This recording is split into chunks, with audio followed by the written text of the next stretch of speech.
Hi, my name is Rickard. In this video, I'm going to be doing something a little bit different.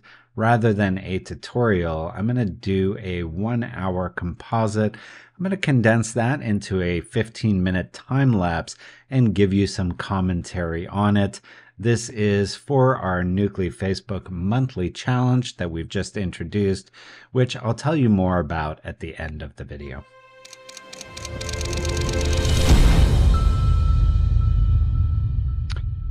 Okay, so first we're just setting up the file here. And then the next thing I'm going to do here is basically a rough sketch of what I want. So I've set up the first guide, and that's where I want my horizon line to be. And I'm just going to kind of sketch in. And I know I want a concrete sort of portal inside of a cave, but I want it to have a really large scale. So my whole aim here is basically to sketch out the basic shape language, and I'm just doing that with some simple shapes. Here I kind of started with the idea of the portal being round, but I just feel like that might be a bit too boring. So I thought maybe what I can do is instead have the portal be round at the bottom, but then have kind of an interesting shape at the top where it kind of opens up. I don't know, it's a little bit video game-ish, but I think it'll work.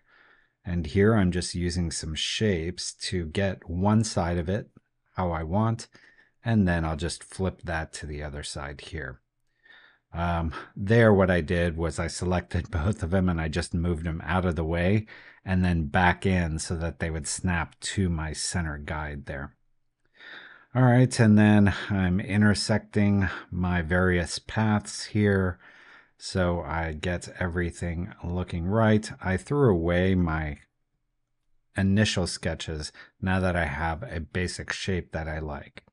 Okay, so now starting to grab some resources. Where I grab a lot of my free resources is Unsplash. It's a great resource for royalty-free stock photography. So here you can see I'm just looking for the inside of caves, and I basically want to get my basic cave in place. So I'm grabbing a few. This one, I like the opening shape of it, so I'm just stealing that opening shape, and I'm going to use that as a mask on these other caves. So there. Next, I'm getting a ground plane to put in here, and I wanted to have kind of a rocky ground plane. That was my initial idea. I didn't find anything super great here. Looking for flat landscapes. I did finally find some, I think it's like a dried up salt lake that I thought looked really cool. And then I also grabbed a few others. You can see here I'm just searching for some good images to use. And I tried this one first. I like the scale of it just because it looks very large, and I want this scene to feel very large. I don't want this to be a cave where you're going to hit your head. I want this to be a cave where there's going to be birds flying at the top of it. So they're just adjusting the color, and I'm not doing any real final adjustments on color here, really because I know I'm going to give the whole image a really strong color grade, so I'm not really worrying about that. Here, I'm just looking for some texture to use on my portal. I want my portal to be made of concrete, and again, because of the scale, I want it to have really large scale. And I kind of bailed after I saved a couple concretes there, and now I'm looking for some rock elements to go into the foreground just because that flat lake surface looked a little bit boring to me. So I thought maybe I could take these rocks, and here I'm just cutting them out, and then once I have them cut out, I'm putting them on that rock surface. So this is starting to get the shape that I want. Really, the scale isn't quite there yet. This still feels a little too small. But Here I'm putting that concrete texture onto my shape. I also need this to have a little bit of three-dimensionality to it. So I just copied a one to the background and then made that a little bit lighter. I know I'm going to have a strong light shining through the portal, so having those strong white edges there gives it some three dynamic shape and also will help when we get the lighting set up. All right, here what I'm doing is I'm reducing the color of almost everything. This is something I do quite often when I'm doing a composite, is once I've pulled in my elements, I try to reduce as many of their colors as possible so that I have a neutral playing field to add my own colors to. Here, I tried to use the depth blur and create a fake depth map. However, I've had problems with this. I don't know if you guys have run into this, but it just is not giving me a nice depth map. So I bailed out of that. And then here, what I'm doing is creating my own depth map. So basically, I want it to be white at the furthest point and then black as it gets closer to me. And I can use that to create fake atmosphere. For something like this, where I want a lot of scale, I do not want to have any kind of blur. Like, I don't want to have shallow depth of field or anything like that, because generally when you get that, it's because of a low f-stop on your camera or focusing on something very close to you. So in a wide scene where you're trying to communicate scale, you're going to be using wide lenses. So you want everything in focus. All right, so now that I have my basic atmosphere in place, I'm starting to play around with some lens flares. Here I'm using my lens flare pack, which I can include a link to in the description of this video.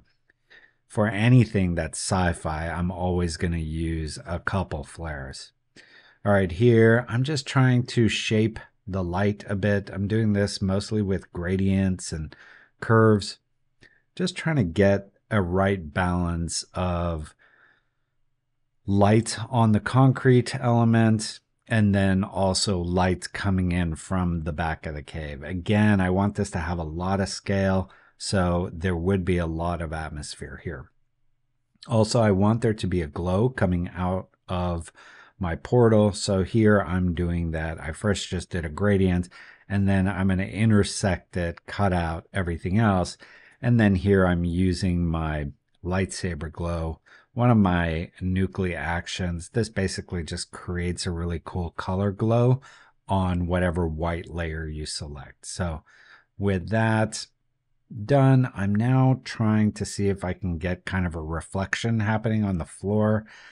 That was something that in my initial concept, what I had pictured in my mind at least, was having some puddles on the floor that would give reflections, just because I feel like that will help build the scale. So here I'm trying to use one of my grunge layers to see if I can create puddles on the floor.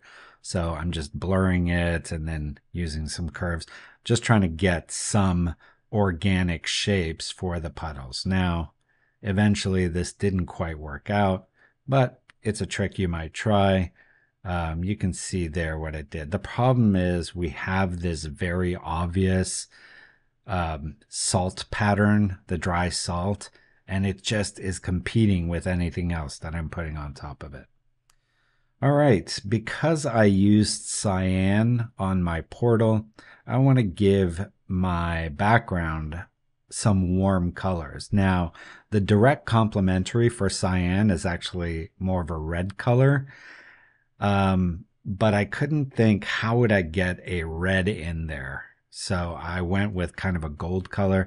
Not really happy with the way the colors look right now. It just kind of looks blue and brown. But toward the end, we'll address that. So trying out more flares just to give this more of a portal look, trying them in different locations here.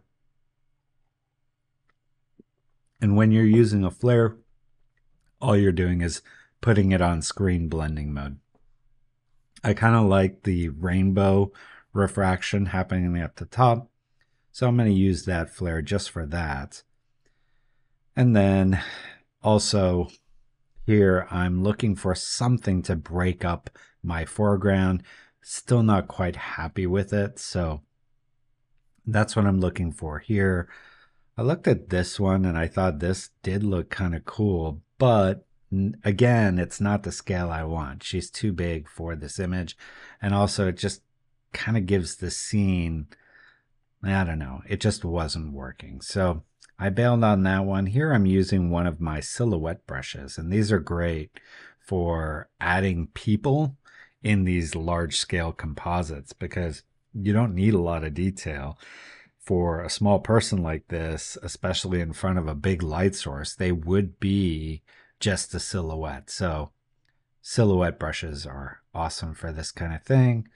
Here, that's kind of the scale I want the person to be. So again, very small, giving him a little bit of a shadow here. I also put a little glow in front of him. I didn't want to put the entire lens flare in front of him because that was too strong. So I just put a little glow. Here I'm adding some birds. Again, this is another one of my silhouette brushes. Birds are a great way to communicate scale just because we all know the size of birds. So when you put some birds in an image like this, it tells you, oh, that's the relative size of other things in that composite. So people and birds are a great way to communicate scale. Here again, I'm looking for a foreground element. What I have in the scene just wasn't, I wasn't really happy with it. It's just not looking how I wanted to. So looking at alien landscapes, anything I could find really that would give me the kind of scale that I want. And then as I was searching this, I kind of went back to the idea of, okay, well, the other thing I could use to break up my foreground is some puddles. And then I pulled this one in. And again, I just fell in love with the puddles on the ground. I don't know why. I really like that. So I looked for another one where the light source was in the same place. So I found this one. You can see the sun, even though it's behind the clouds, is kind of in the same location.